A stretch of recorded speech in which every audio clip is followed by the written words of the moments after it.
World News Today, brought to you by the Admiral Corporation, makers of Admiral Radio, America's smart set. By shortwave broadcast direct from important overseas stations, as well as leading news centers of our own country, CBS correspondents are waiting to bring you a complete report from the world's political and battlefronts. But first, here's Doug Edwards. American daylight bombers were busy again today. Our liberators, with fighter escort, have continued the air offensive with another sock at German coastal installations in France. Mud and slush are hampering the Russian armies from Estonia to the Black Sea, but the Germans report a big new Red Army push toward Romania.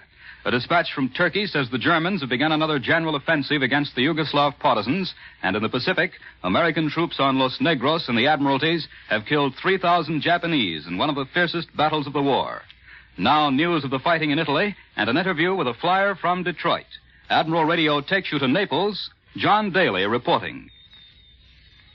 Bogged down in mud, which forced all movement onto the roads, where any major activity would have been easy prey for artillery, the land fronts in Italy were quiet today, and once again, bad weather severely hampered air operations. Patrols and artillery were active in the casino area, and the Germans maintained steady pressure at several points on the periphery of our Anzio beachhead. But no new major enemy attack appears to be shaping up. The Germans haven't yet recovered from the beating they took from Allied artillery in their midweek offensive, nor from the terrific Allied aerial blitz last Thursday, in which every type of aircraft participated to deliver the greatest ground-air support assault of the Mediterranean campaign. It was a final punch, after which the German attack petered out. Captain Nicholas J. Cassoon of Detroit led a fighter-bomber squadron of A-36 invaders in that aerial blitz. They followed the fortresses and liberators, which had already dropped a record 40,000 fragmentation bombs on German positions. When did your outfit go in, Nick? We were probably the last attacking force, and we nearly lost our chance.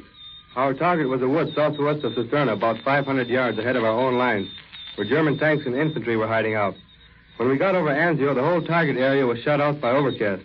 But we found a hole in the overcast and saw a familiar landmark, which we knew was about 7 miles from our target. That gave us a chance, and although it meant we'd have to change our bombing tactics, we took it. Well, how did you change your tactics? There's a lot of German flags stacked up in the beachhead, and the plans call for dive bombing. We were supposed to go in at 10,000 feet, roll over, drop our loads, and get out. Letting down through that hole in the overcast meant we had to make a low-level attack. Some of my squadron went in on their bomb run as low as 300 feet. But they did a good job. 6 pairs of 500-pound bombs slapped right into the wood, and a lot of them landed on German positions around it. Well, was it very hot, Nick? It certainly was. I think those Jerrys were even throwing rocks at us. One of the ships had a rock in its wing when we got back to the base. They opened up with heavy stuff as soon as we let down through the overcast. By the time we turned into the bomb run, they were throwing everything at us. It's the heaviest small-arms barrage, machine guns and rifles that I've ever flown through. I came into the target at about 400 miles an hour, parked the bombs in the trees, and then hit the frenzy button. And what's the frenzy button? That's what we call a throttle. And when things are as hot as they were at Anzio, you push it as far as it will go and then bend it. Well, you seem to have taken most of the fight out of Jerry anyway. I guess we did, John. We have what we call a bomb line. In effect, it separates our front line from theirs. And when the squadron went up to Anzio this morning, the bomb line was just the same as last Sunday. Now back to CBS in New York. More news in just a moment, but first, here's Warren Sweeney with a word from Admiral Radio. The morale of the men who are winning our battles on all fronts is all important to their leaders. News from home ranks first on the morale-building list, and radio is a principal means of bringing them this news. Admiral Corporation is proud to tell you that American radio manufacturers have supplied thousands of compact short-wave sets that bring Main Street to the boys in all parts of the world. Sporting events, Hollywood gossip, the opera, political highlights, favorite comedians and dance bands. The boys get them all by shortwave radio. Every day, Admiral and other manufacturers are producing and shipping tremendous quantities of radio equipment for military uses to hasten victory. New standards of precision have grown out of a need for better war communications equipment. Admiral Corporation assures you these same new standards, which seemed impossible before the war, will be used when Admiral's vast productive forces are turned to building a new and better Admiral Radio, America's smart set. Now, here once again is Doug Edwards. Allied planes from Britain, including our liberators, were over France again today. For this news and an interview with one of our fighting men from Texas, Admiral Radio takes you to CBS London. Richard C. Hottelet reporting. The 8th Air Force has brought the Blitz to Berlin in daylight. And when I say Blitz, I don't mean only bombs. I mean our lightning fighters, too. Day before yesterday, our P-38s penetrated deeper into enemy territory than any fighter has ever done. It's 1,200 miles round trip from England to Berlin. Lieutenant Colonel Jack S. Jenkins of Levelland, Texas, led the first formation of Lightnings to Berlin on Friday and went there with the bombers again yesterday. How did you feel on that first long flight, Colonel? Well, cold mainly. We had temperatures of 56 degrees below zero. And when you're that cold, you're really shivered. The old Lightning didn't seem to mind, though. She just purred along. It was more than 1,200 miles. We not only flew to Berlin on Friday, we flew around the city and went on further east and went south to Leipzig before we came home. Must have done something terrific to the plane to give it that range. Well, I'm not allowed to tell you what makes it tick, but for my money, it ticks better than any fighter plane in the world. And you're the man to get the best out of it, Colonel. You've flown 31 missions in it, and you've shot down 2 Germans with a couple more probables. Did you have any trouble these last trips? My gang had no trouble at all, except for the weather. It looks to me like we're a top dog over Germany already.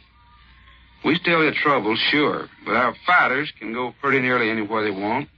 And our bombers are meeting a lot less fighter opposition, too.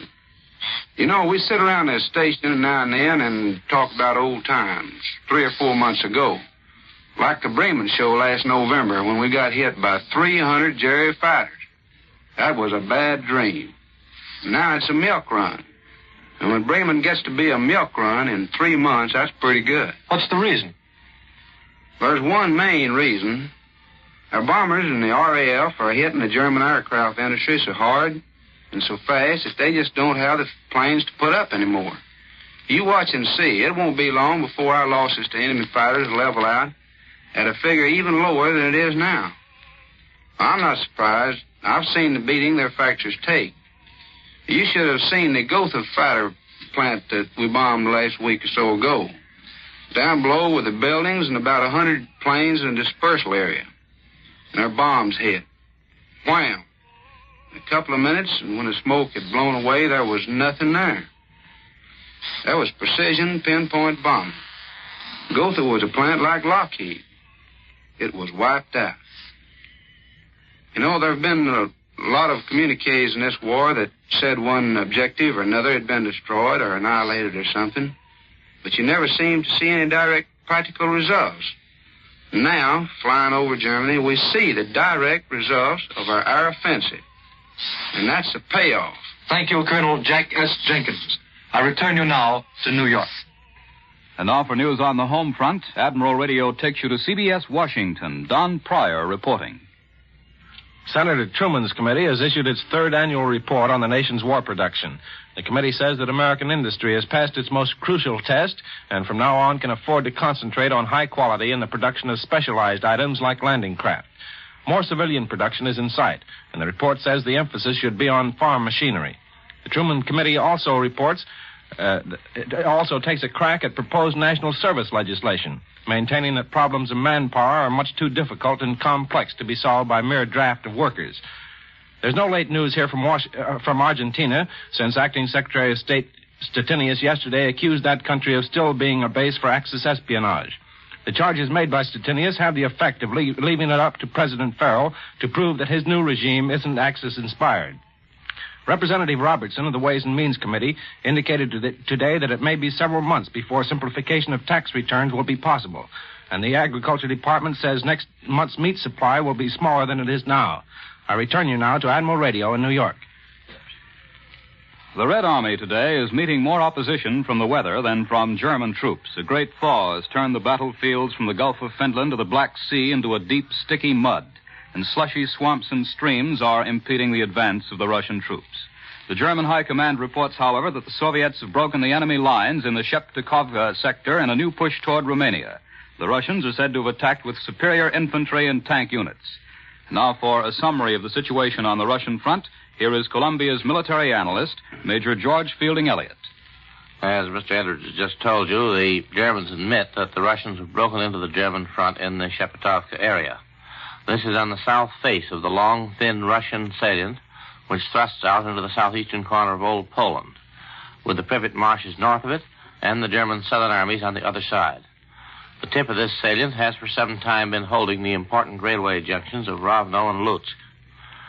About 10 days ago, the Germans launched an unsuccessful counterattack in the region of Lutsk.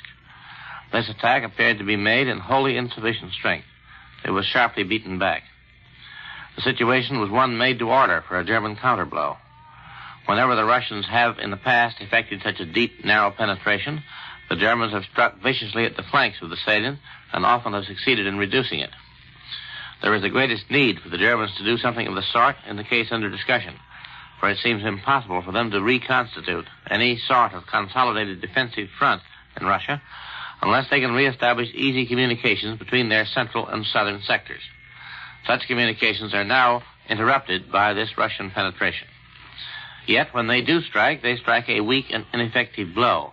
And now the Russians are themselves on the offensive again in the same general area. That means that the Germans have given the Russians time to build up their communication system, to bring forward men and material. They would never have allowed this to happen if they could have prevented it. Hence, one can only draw the conclusion that Field Marshal von Manstein does not have enough troops for the purpose of putting on an effective counterattack. Inevitably, this leads to the question, have the Germans been compelled to miss the boat in South Russia in order to find troops for reinforcing their Italian front? It seems very likely, though it's possible that the weather, which has brought the spring thaws a little early to the Russian front, may prove the Germans' friends in Russia, just as it has already done in Italy. That was Major George Fielding Elliott. The USS Refuge, newest of the Navy's hospital ships, is at Baltimore now, about ready to join the fleet. For a report on her and an interview with Vice Admiral McIntyre, the Navy Surgeon General, Admiral Radio takes you to the USS Refuge. Bill Slocum, Jr., reporting. This is a strange and pleasant assignment for these unhappy days. I'm aboard a sleek and sturdy instrument of modern warfare, which is not designed to kill, but to heal. It's the Navy's newest hospital ship, the USS Refuge.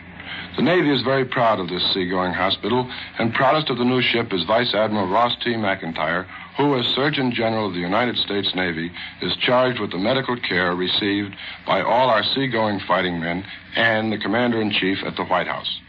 Admiral McIntyre has taken time out from showing this new ship to an official party from Washington to talk briefly about her to us. Admiral McIntyre, would you tell us something about this new Mercy ship? She will comfortably care for about 630 patients and many more if necessary. She carries a 72-bed mobile field hospital and the very newest and best of hospital equipment. She certainly doesn't look much like the usual U.S. Navy ship. That's done with a purpose. If you'll look aloft, you will see the Geneva Red Cross painted on her smokestacks. Along her hull runs a green line 5 feet wide, and you will note a red cross in the center of the ship. And this is the international sign of a hospital ship. She will be fully lighted at night and will travel unescorted at all times. In your office, I saw pictures of an old side-wheeler, the Red Rover, and the new Solace. Tell us something about them, Admiral. The Red Rover was the first hospital ship in the United States Navy. Admiral Farragut used her on the Mississippi during the war between the states. And the USS Solace? She is one of our present-day hospital ships. All these Mercy ships are doing a splendid job, and the Solace is typical. She was at Pearl Harbor and has been in constant action since. Thousands of wounded have been cared for on board the Solace, and yet her mortality rate has been less than 0.5%. Well, let's hope the Refuge maintains that standard, but with many fewer patients. Admiral, Americans are slowly learning of the heroism of Navy hospital corpsmen. Tell us something about their work. The Navy is very proud of its hospital corpsmen. They've done great work nursing the injured aboard ship, but the job hospital corpsmen have done on the beaches of Guadalcanal, Tarawa, in Africa, and other landing places has become immortal. Ask a Marine. I don't have to ask them, Admiral. They've told me. How about the personnel of the Refuge? In the main, it is composed of doctors, dentists, nurses, hospital corpsmen, and other enlisted men of the Navy, many of them fresh from civilian life. The commanding officer and the senior medical officer aboard are veteran Navy men, however. And just one more question. Your patient in the White House has recently returned from a brief vacation. There was some talk that his health was not of the best. I'm glad to tell you today that the President's brief rest has returned him in the finest possible health. He is in perfect shape. Thanks very much, Vice Admiral Ross T. McIntyre, Surgeon General, United States Navy. I know everybody listening joins me in wishing the officers and men and women of the USS Refuge good sailing. I return you now to Admiral Radio in New York. Admiral Radio takes you now to CBS Pearl Harbor. Webley Edwards reporting.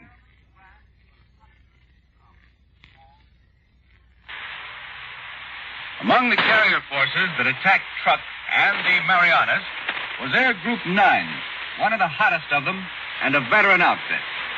With me here right now is the skipper of that group. He's Lieutenant Commander Phil Torrey, Jr. of Washington, D.C. He's the son of Major General P.H. Torrey of the Marine Corps at Quantico, Virginia. Commander Torrey, will you tell us about the Marianas attack? On all the attacks our group has made so far, including Truk, we've managed to surprise the Japs. So this was the first time we'd ever been discovered before we hit. This Jap plane picked us up before noon of the 21st. And that afternoon and evening, he and his brothers came back. We had a pretty rough night, but the anti-aircraft boys shot most of them down without any damage to our ships. The next morning, our early takeoff was delayed by a dive bomber and torpedo plane attack. But we got to the target on schedule in spite of that. The weather was pretty bad, and it was stormy over the target at Saipan. Fortunately, we found a hole in the storm over the airfield, and our fighters went in and found about 20 Jap planes on the ground, which they immediately strafed and destroyed most of them while the bombers were going for the hangars and installations. Commander Torrey, how do you account for these Jap planes being caught on the ground when they knew you were coming? That's hard to understand. Another carrier air group caught 50 planes on the ground at Tinian and shot up most of them. Maybe they thought the bad weather protected them. That's not very reasonable, but it's the only thing I can think of. Could it have been that they didn't have enough pilots, that this might have been a staging base? Well, that's possible. Saipan looked like a staging base. There was no large-scale construction there, and it didn't have what I'd call a first-class Jap airfield. I would say from our photographs that it wasn't a large-scale naval base. Can you tell us how it was up over Saipan? The weather made dive bombing difficult. They had to slow down and flatten out. There didn't seem to be much anti-aircraft, and our planes knocked down every Jap plane we saw over the target. Later, our group went back and hit shipping in the harbor. I recall that your Group 9 hit Rabaul last November and got 55 Jap planes there. How would you compare the Marianas setup with Rabaul as it was then? So far as anti-aircraft is concerned, the Marianas are not in the same ballpark with Rabaul the way it was then. How were their pilots here at the Marianas? Good? No. How about the effect, the overall effect of the attack? I can't say what the long-run effect will be, but we don't think we left them much there because they didn't chase us that night, the evening of the 22nd. And that's a pretty good indication they were knocked out, for the time being at least. And that's the word from Lieutenant Commander Phil Torrey, Jr., commander of Carrier Group 9 in the attack on Truk and the Marianas. This is Webley Edwards at Pearl Harbor, returning you to Admiral Radio in New York.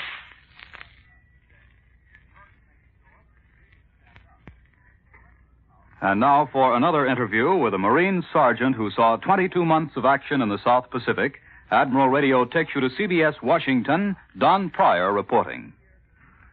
When Major, now Lieutenant Colonel James P.S. Devereaux and his 378 Marines were making their historic stand on Wake Island in December 1941, one of the most avid listeners to the news was a 19-year-old student in a Washington prep school. He was Major Devereaux's nephew, John R. Devereaux. And here he is, now a sergeant of Marines himself and a veteran, just back after 22 months with a Raider battalion in the South Pacific, including 70 days at Empress Augusta Bay on Bougainville. Tell us about those 70 days, will you, John? Well, we went in with a task force on November 1st. My battalion took an island that guards the entrance to the bay, while the main force went in and established a beachhead. But there were a lot of losses on shore, so my company was sent in later to reinforce another battalion. That night, my platoon was sent out through the lines with an artillery observer, and we stayed out there for the next 2 days while the observer directed the artillery fire. Things moved pretty fast, and the main line overtook us on the third day. That's when we got our first hot meal. Well, had your platoon been involved in any heavy fighting up to that time? Incidentally, you were the platoon guide, weren't you? No to the first question and yes to the second. But we saw plenty of fighting a few days later. The Japs sent a battalion over the mountains from Numa to attack us. Our battalion had a little scrape with them the night of November 8th, and when we recovered the withdrawal of a company across Pivot Creek. We met them the next morning, and I think that was the first time that 2 full battalions had taken part in a pitched battle out there. The Japs waited for us until they were about 20 yards away before they opened fire. You couldn't see them. You just had to let go when you saw something move in the jungle. Before that, though, our artillery had laid down a barrage. And incidentally, the artillery behind us was commanded by another uncle of mine, Lieutenant Colonel Raymond F. Christ. Well, we know you won that fight, but what did you learn there about the Jap as a soldier? They were good, all right, but they were not as good as Marines. They would scream and yell when they got hit. That's something I never heard a Marine do.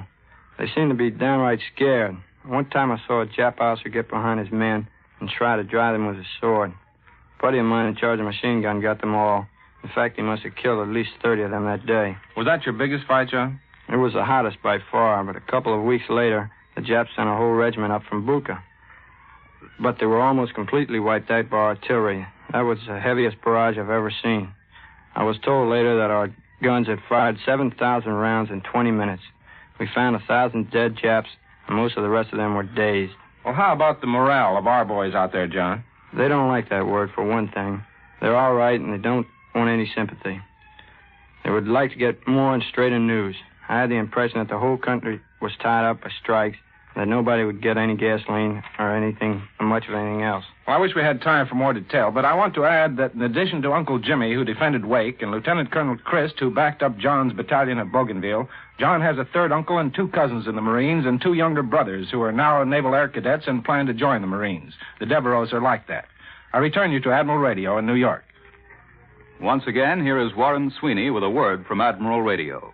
The interest in foreign broadcast reception has increased by leaps and bounds since the beginning of the war. When peace comes, too, Americans will continue to be interested in first-hand news from abroad.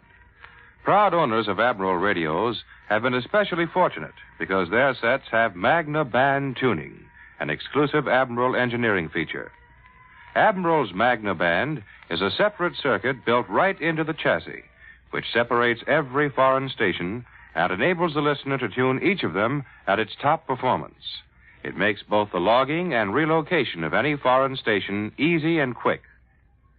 With Admiral Magna Band tuning, you can get good reception of shortwave American broadcasts in sections of the country where reception of standard local broadcasts is difficult due to extremes in natural surroundings. When Admiral's wartime job is done and the world is at peace, Magna Band tuning will be incorporated in your new and better Admiral Radio, America's smart set, built by Admiral Corporation, the world's largest manufacturer of radio phonograph combinations with automatic record changers. The appearance of personnel of the armed services on this program does not constitute an endorsement of our product for the armed services. The United States Army needs wax. All women who are American citizens between 20 and 49 years of age and who are not in essential war work are urged to apply at the nearest U.S. Army recruiting station. Wax are now replacing men successfully in 239 different types of vital Army jobs, and thousands more wax are urgently needed to speed victory. So do your part. Volunteer for the WAC. World News Today is brought to you each Sunday at this hour by the Admiral Corporation, makers of Admiral Radio, America's smart set. Be sure to listen again next Sunday when Admiral brings you World News Today by shortwave, direct from leading news centers of the world. This is CBS, the Columbia Broadcasting System. The WBBM Air Theater, Wrigley Building, Chicago.